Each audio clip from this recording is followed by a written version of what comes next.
Lalu perkembangan Nahdlatul Ulama di Jawa Barat, awal berdirinya Nahdlatul Ulama tanggal 31 Maret 1926 oleh Kiai Haji Hashim Asy'ari dan Kiai Haji Abdul Wahab Hasbullah.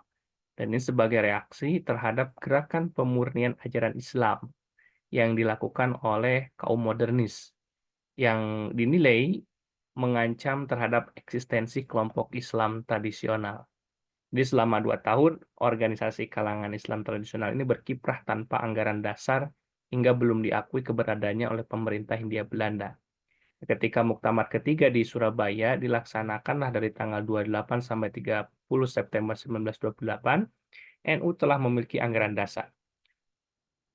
1 tahun kemudian, organisasi mengajukan permohonan kepada pemerintah untuk diakui secara hukum sebagai organisasi sosial keagamaan.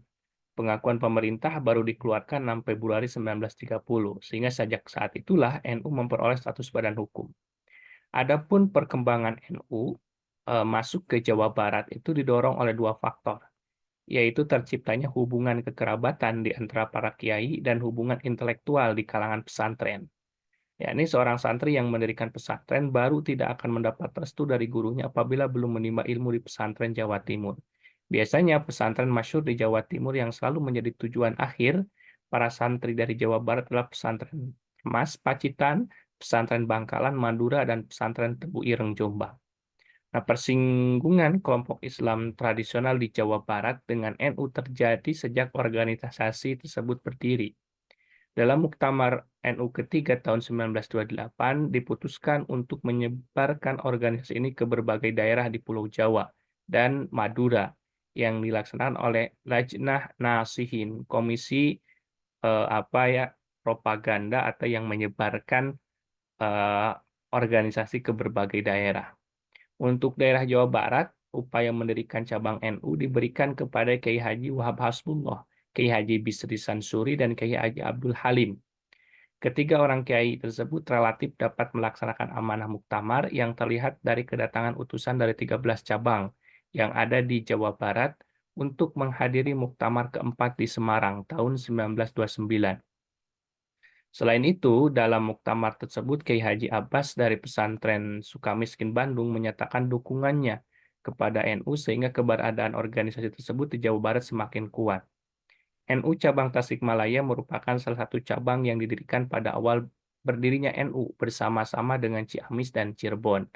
Keberadaan NU Cabang Tasikmalaya tidak bisa dilepaskan dari peranan Kiai Haji Muhammad Fadil Ciamis yang antara tahun 1927 sampai 1928 menemui beberapa kiai Tasikmalaya untuk memperkenalkan sekaligus membicarakan dan mendirikan cabang NU di Tasikmalaya.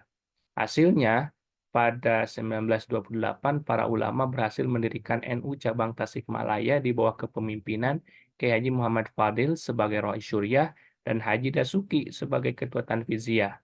Meskipun demikian, sampai tahun 1930, keberadaan NU di Tasikmalaya belum dikenal secara luas di kalangan umat Islam di Tasikmalaya.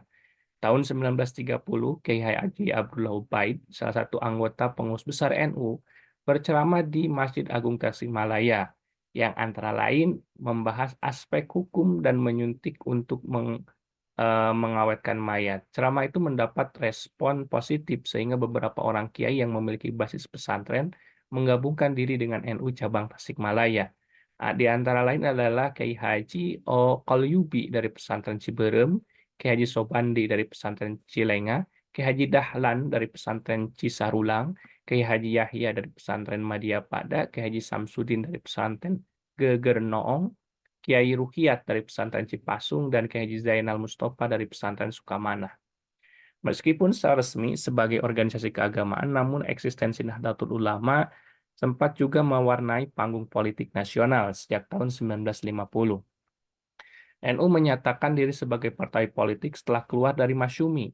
Ketika pemerintah Orde Baru melakukan perampingan partai politik, NU menjadi bagian terpenting dari Partai Persatuan Pembangunan. Namun demikian, aktivitas NU di pentas politik lebih banyak mendatangkan kekecewaan bagi kaum Nahdiyin, sehingga pada tahun 1983 NU memutuskan untuk melakukan khitoh, yakni mengembalikan organisasi pada tujuan awalnya. Sejak saat itu, NU kembali menjadi organisasi sosial keagamaan, meskipun secara individu cukup banyak kalangan dari NU masuk pada aspek politik praktis. Nah, itulah bagaimana perkembangan NU berkembang di Jawa Barat. Salah satunya memang berada di Tasik ya, Tasikmalaya, sebagai awal dari perkembangan NU di Jawa Barat. Ada Cirebon, lalu apa namanya beberapa daerah yang menjadi basis-basis awal perkembangan NU di Jawa Barat.